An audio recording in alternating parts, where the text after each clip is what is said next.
Warhammer 40k is supposed to be the grimdark universe where there are no good endings, and somehow the factions still found ways to make it worse. Every army, every chapter, every dynasty carries a unique kind of suffering. Today, I'm breaking down the worst factions in all of 40k, starting with one that was literally deleted from the game. Deleted. The Leagues of Votan are the only faction in Warhammer 40k history to be erased from existence. Not killed in the lore, not destroyed in a campaign. Literally deleted by Games Workshop, the company that makes the game, for nearly 30 years. Gone, forgotten, legally non-existent, and it gets worse. Originally introduced in 1987's Rogue Trader as Space Dwarfs, the Squats were a full, functioning army. Plastic infantry, metal specialists, trikes, exo armor. In the epic scale game, they fielded entire land trains and overlord airships. This was a real supported army with a real enthusiastic player base. And then, quietly, Games Workshop just stopped making models for them. No explanation, no new codex, no farewell. Here's where it gets weird. When players started asking questions, GW didn't just ignore them. They scrubbed the Squats from republished novels, editing out every single reference to them. On official forums asking about the Squats, what became known as the Squat question could get your account banned. At live Q&A events, raising the topic could reportedly get you escorted out of the building. For a faction that supposedly never existed, Games Workshop was working very hard to make sure nobody remembered them. Designer Jervis Johnson eventually admitted the truth. GW felt they'd turned a noble archetype into a joke race and saw zero way to fix it. So rather than try, they gave the Squats the ultimate in-universe exit. Their homeworlds were eaten by Tyranids. The word Squat had entered the community vocabulary permanently, meaning any faction quietly removed from the game. People still use it today. Then on April 1st, 2022, GW announced the Squats were coming back as the Leagues of Votan. Most players assumed it was an April Fool's joke. It wasn't, but their return made their absence look peaceful. The 9th edition codex launched so overpowered that German tournament organizers banned the army before a single game was played. GW issued an emergency nerf within 5 days. Then the overcorrection in 10th edition sent Votan to a 28% win rate, dead last among every faction in the entire game. Their only army ever deleted came back, got banned, got nerfed into the floor, and became the worst faction competitively. That's not bad luck. That's a tradition. But at least the Leagues of Votan had the luxury of not existing for most of their suffering. The next faction has been dying by the millions for 10,000 years, fully conscious every single day. Flashlights and funerals. The Astra Militarum are the largest fighting force in the Imperium of Man, billions strong, spread across thousands of warfronts simultaneously. They are the first line of defense against chaos, Tyranids, orcs, Necrons, and everything else the galaxy throws at humanity. And they do all of that as completely ordinary people with no genetic enhancements, no psychic powers, and no power armor. Just flak jackets, a lasgun the community calls a flashlight, and a 5+ save. That means statistically a coin flip keeps you alive. The coin loses more than it wins. The novel 15 Hours by Mitchell Scanlon tells the story of Arvin Larn, a 17-year-old conscripted from an agricultural world and sent to a war zone so fast his paperwork gets filed wrong. He lands on the wrong planet entirely, an administrative error, and on the front line, veterans tell him the life expectancy of a new replacement is exactly 15 hours. Not days, not weeks. 15 hours. Larn survives longer than that. He dies happy about it. But here's the thing, 15 hours might be generous. The Siege of Vrax is the most documented disaster in Guard history. A 17-year campaign fought by Death Corps of Krieg regiments against a renegade cardinal and his heretic followers on a single armory world. The cost was 14 million guardsmen, 14 million ordinary people, dead over 17 years for one planet. And when it was finally over, the planet was declared so thoroughly ruined, it was written off entirely. 14 million lives, and the Imperium just filed it as a loss and moved on. That's not even the worst part. The worst part is that nobody names them. Death Corps troopers are literally numbered, not named. The entire regiment is built around the concept that individuals are irrelevant. You are not a person. You are a body wearing a number. Your replacement is already in processing. The Death Corps volunteer for the worst assignments because their home world of Krieg is so ashamed of a historical betrayal that they believe only endless sacrifice can redeem them. They aren't fighting to survive. They're fighting because they genuinely believe they deserve to die. And then Cadia fell. The greatest fortress world in Imperial history shattered when Abaddon crashed a Blackstone fortress into it. The Cadians held their lines until the planet literally broke beneath them. The planet broke before the Guard did. 11 7 words that became the most famous quote in the entire setting, because that's the only victory available to an ordinary human in this universe. You don't get to win. You get to refuse to lose until the ground disappears under your boots. The Tau think they have a better answer than that. The community thinks the Tau are the worst faction in the game. Both things are true. The greater good. The Tau are the most hated faction in Warhammer 40k. Not the most feared, not the most powerful. The most hated, specifically by the community that plays and loves this game. One wiki poll answer summed up the consensus so cleanly it became a meme. I shall order the most hated in descending order for you. 1. Tau. 2. Tau. 3. Tau. And honestly, the hate makes sense on the surface. Every other faction in 40k is drenched in gothic brutality, cathedral-sized warships, skull iconography on literally everything, Marines wearing dead saints as jewelry, and then there's the Tau, clean lines, futuristic aesthetics, a philosophy called the greater good that sounds like it belongs in a Star Trek episode. They are the optimists in a universe specifically designed to destroy optimism, and the community never let them forget it. Their melee weakness is both a lore fact and a running joke. The Tau evolved on a low-gravity world, leaving them physically weaker than baseline humans. Their culture considers close combat barbaric and uncouth. On the tabletop, their melee stats are genuinely embarrassing. For a long stretch of editions, the optimal Tau strategy was simply to shoot everything before it got close enough to touch them. Opponents hated it. Tau players loved it. Nobody was happy. But here's where it gets complicated, because underneath the Optimist branding, the Tau are running something much darker. The ethereal caste, the ruling class of Tau society, control their entire species through pheromone-based mind control. This isn't a theory. In the game Gladius, Ethereal Indaki uses pheromone commands to force a commander to murder his own lover and commit genocide of non-Tau populations on an occupied world. When ethereals die nearby in battle, fire warriors lose control entirely and attack each other. The compulsion runs that deep. Commander Farsight broke away to form the Farsight Enclaves specifically because he discovered this manipulation and refused to live under it. Their supreme leader, Ethereal Anva, was assassinated. The ruling caste covered it up by replacing him with a holographic projection and ruling through a ghost. The species built around honesty and cooperation is being governed by a literal illusion. The naive optimists of the 41st millennium may be the most insidiously controlled faction in the entire setting. Every fire warrior dying for the greater good might be dying because a pheromone in the air told them they wanted to. On tabletop, they launched the 10th edition at a 38% win rate, second worst in the game. The faction that built its entire identity around one phase of play lives and dies by whether that phase is viable. The Tau believe they can build something better than this universe deserves. The universe is currently proving them wrong, but at least the Tau chose their ideology. The next faction had their choices made for them 10,000 years ago, and they've been paying for it ever since. 10,000 years. Chaos Space Marines are the ultimate proof that winning a battle and winning a war are completely different things. 9 of the 20 original Space Marine legions turned traitor during the Horus Heresy. 9 superhuman armies, each numbering in the tens of thousands, led by demigods who had already conquered the entire known galaxy once. Warmaster Horus united all 9 and came within a single sword thrust of killing the Emperor himself. He nearly ended the Imperium in 7 years.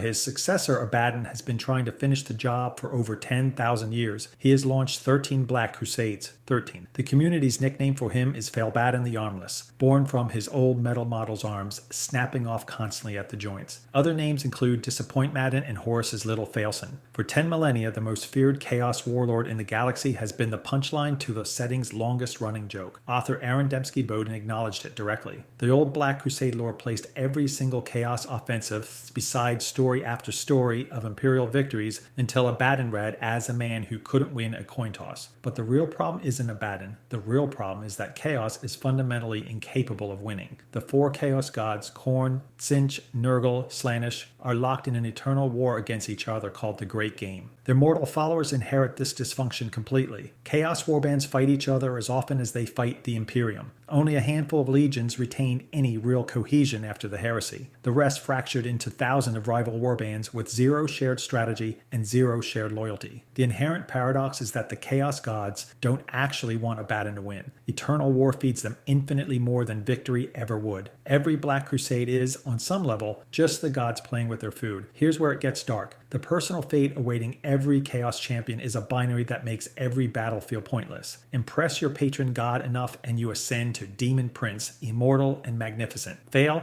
mutate too quickly, or simply displease, and you become a Chaos spawn. A mindless, gibbering mass of writhing tentacles, extra eyes, mouths where there shouldn't be mouths. The pain destroys the mind first. Every memory erases. The former warrior is trapped inside an immortal body with zero consciousness, zero purpose, and zero escape. The Thousand Sons deserve a mention here because their fate is Chaos's cruelest joke in concentrated form. Isaac Ahriman cast the rubric of Ahriman to cure his legion's mutations. It worked perfectly. Every non-psyker marine in the legion turned to dust inside their sealed armor, their souls trapped inside, immortal and immobile and screaming in silence for eternity. He was trying to save them. Even Abaddon's greatest victory turned against him. Destroying Kadia and splitting the galaxy with the Great Rift triggered the return of Rabut Guilliman, the creation of the Primaris Marines, and the mobilization of the Adeptus Custodes. 10,000 years of war to crack one planet, and the Imperium came back stronger. At least Chaos chose damnation. The next faction had theirs decided for them by people they trusted with everything they had. Suffer or die. The Drukhari are the most psychologically cursed faction in Warhammer 40k, and that is a sentence that includes a faction whose members turn into dust and scream silently for eternity. Because the Drukhari's curse isn't something that happened to them. It isn't a punishment or a failed spell. It is the condition of their existence from the moment they are born, and there is almost no way out. Here's the biology of it. The ancient Eldari civilization was the most powerful empire the galaxy had ever seen, and they destroyed it themselves. 10,000 years of unchecked hedonism, excess so extreme it rippled through reality. And in 30k, it culminated in the birth of Slaanesh, the chaos god of excess, who tore a hole in the galaxy and devoured every Eldari soul it could reach in an event called the Fall. The Craftworld Eldari escaped on continent-sized ships and protected their souls with spirit stones. The Drukhari retreated into the webway city of Komarat and chose no protection at all. Every Drukhari alive today is born with a soul that Slaanesh is actively draining. Slowly, constantly, from birth. The only way to slow the drain is to feed on the psychic suffering of other sentient beings. Not kill them, not defeat them. Make them suffer, specifically, and harvest that anguish as fuel. Without a constant supply, a Drukhari withers, ages visibly, and dies, their soul pulled directly into Slaanesh on the way out, and it escalates. The more suffering a Drukhari consumes, the more damage their soul becomes, requiring ever greater quantities just to maintain baseline function. It is an addiction with zero possibility of recovery and zero option to quit. Every Drukhari in Komarag is caught in this cycle forever. This is not a choice. They were born into it. Their ancestors made the decision thousands of years ago and then ceased to exist. The Drukhari alive today inherited the consequences of people they never met. Their entire civilization is a machine engineered to generate suffering at industrial scale. The Cabals raid across the galaxy capturing slaves. The witch cults run arena blood sports to feed suffering to the masses. The Haymonkoli covens are flesh sculptors who specialize in resurrection through agony, building creatures like the Talos pain engines, living torture devices that extract anguish directly from victims and pipe it through Komarag like a utility. Fabius Bile, the most infamous flesh crafter in Chaos, was personally tutored by the Haymonkuli in their Tower of Flesh, a structure built from the living bodies of enemies fused into the architecture. The exits are nearly non-existent. Join the Harlequins, serve the Laughing God, follow the Inari death cult. Options available to a fraction of the population. For everyone else, there is no redemption arc. There is no moment of choosing differently. They inflict suffering or they cease to exist. That is the Drukhari. Not evil by design. Evil by necessity, every single day, with no alternative and no end. At least the Drukhari still have their souls, however damaged. The next faction gave theirs away voluntarily, and they got absolutely nothing worth having in return. The worst deal. The Necrons made the single worst bargain in the history of the galaxy, and they made it willingly. Eyes open, full consent, the entire species lining up and marching into the furnaces because their king signed a contract with the god and didn't read the fine print. Here's what they traded away. The Necron tier were a dying species. Their home star bombarded them with radiation from birth, filling their short lives with cancer, lesions, and pain. They built magnificent tomb complexes and funeral monuments because death was the single constant of their existence. They were brilliant, they were ambitious, and they were consumed by resentment at a universe that had given them every intellectual gift and a body that decomposed before they could use any of it. Then the Satan came, star gods, ancient beings of living metal who fed on stellar energy and looked to a species that worshipped death like divine salvation. The Satan called called the Deceiver approached Silent King Zarek and offered biotransference, a process that would move every Necrontyr consciousness into immortal living metal bodies. No more radiation, no more cancer, no more death. The court astrologer Orkan the Diviner objected. He was outvoted. The entire species marched into colossal biofurnaces. Their flesh burned away, their minds transferred into metal frames, and their souls were consumed by the Citan as payment, a deliberate betrayal built into the process from the beginning, revealed only when every single Necrontyr was already inside a body they couldn't leave. The results were immediate and catastrophic at every level of society. Low-ranking Necrontyr lost everything. No personality, no memory, no individual thought. They became warriors, mindless automatons, little more than prisons into which their now empty minds were placed. Nobility retained fragments of personality but experienced them as shadows, echoes of emotion with nothing underneath. Children converted into adult warrior bodies with their minds erased entirely. The Khonsu dynasty staged an armed revolt against biotransference.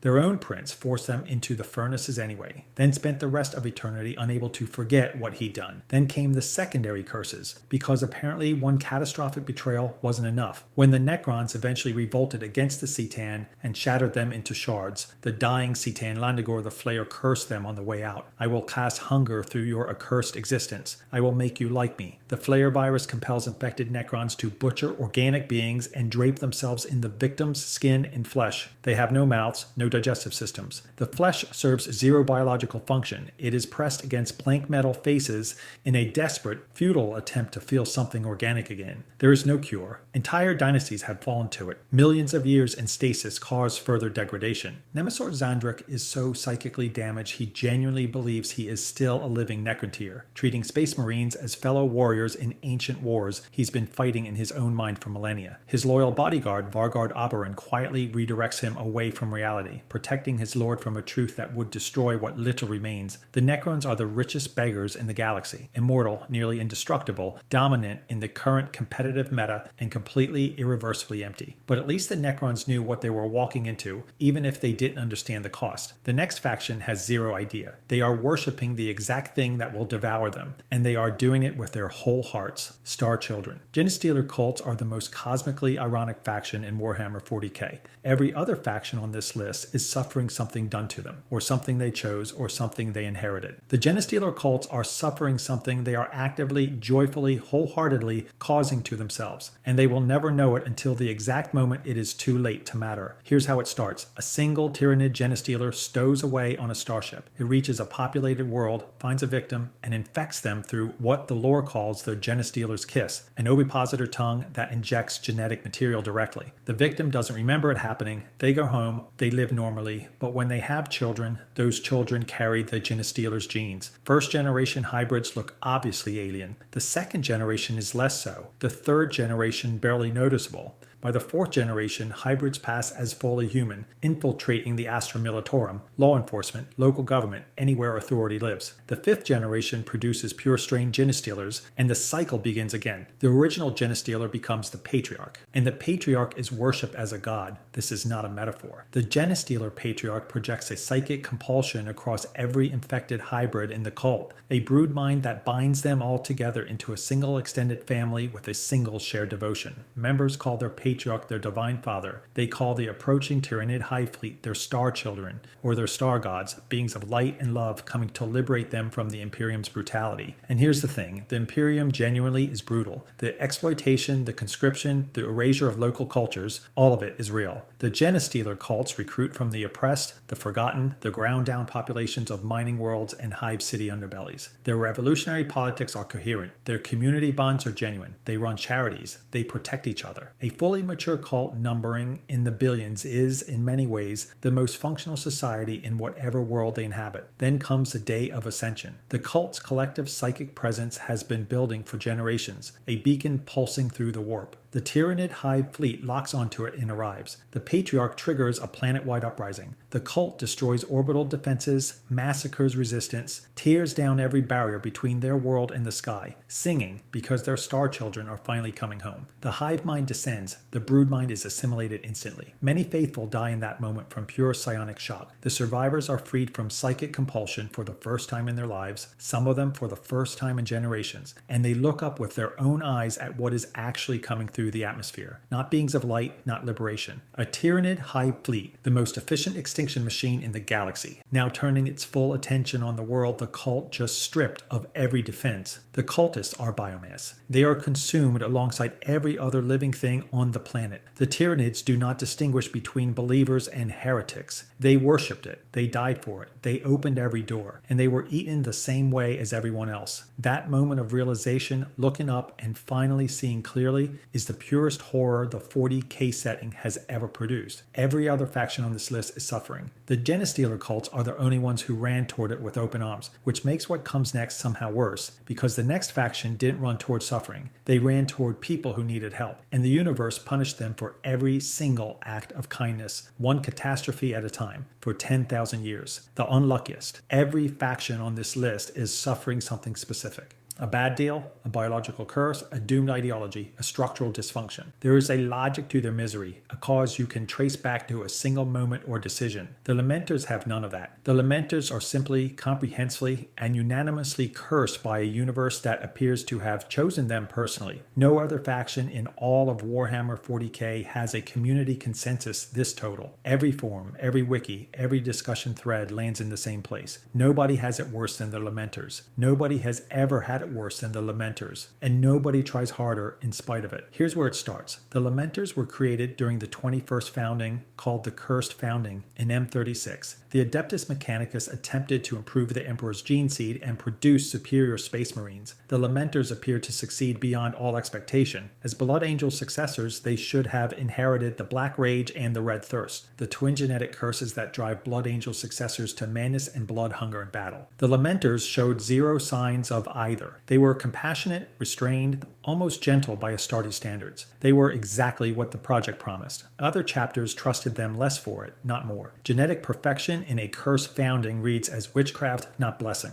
The Emperor's Tower predicted their misfortune would only worsen. They were shunned from birth for a miracle they didn't ask for. The disasters came in sequence after that, each one worse than the last. During the defense of Corellia against the Black Legion, the Mortifactors chapter abandoned the Lamenters mid-battle, refusing to fight alongside a cursed founding chapter. The Lamenters stayed to protect the civilian population. Barely 200 brothers survived. Immediately afterward, they were swept into a warp storm and declared destroyed. They fought their way out. Other chapters added that to the list of reasons not to trust them. The Badab War pulled them into rebellion through loyalty alone. The Astral Claws were the only chapter that had shown the Lamenters genuine friendship. When the Astral Claws turned renegade, the Lamenters honored that bond but refused to fire on fellow Marines, using only maneuvers, zero lethal engagement. The Minotaurs chapter, notorious for relishing punitive assignments, ambushed them anyway and reduced them to 300 wounded survivors. Their punishment for honoring friendship was a 100-year penitent crusade with zero right to recruit. Their Terminator armor and tanks confiscated, their chapters sent to die on a timer. That crusade walked them directly into Hive Fleet Kraken. They spent years fighting desperate last stands to evacuate civilians at catastrophic cost to themselves because that is exactly who they are and the universe knew it. When the devastation of Baal called every Blood Angel's successor chapter home to defend their shared Primarch's world, every chapter came. The Renegade Knights of Blood came. The Lamenters were the only chapter that failed to return. Too far away, wrong side of the galaxy. Still dying on their penitent crusade for the crime of having friends. Their motto is, for those we cherish, we die in glory. Their chapter badge is a bleeding heart on a black and white checkerboard. Their yellow armor with freehand checkerboard shoulder pads is notoriously one of the hardest paint schemes in the entire hobby. Even building the army punishes you. A community lament that circulates constantly across 40K forums captures it completely. Emperor, sanguineous. We try our best, we protect your people, we stand by you, we love you. So please, answer. What have we done to deserve this fate? Nobody has ever answered that question. The universe just keeps sending the next disaster. That is Warhammer 40K. 8 factions, 8 different varieties of suffering. One universe that manufactures it wholesale and calls it a setting. The worst factions aren't the weakest or the smallest. They're the ones that tried the hardest, loved the most, and got absolutely nothing back. And somehow, they keep fighting. If you enjoyed this video and want to see more, click the video on the screen now.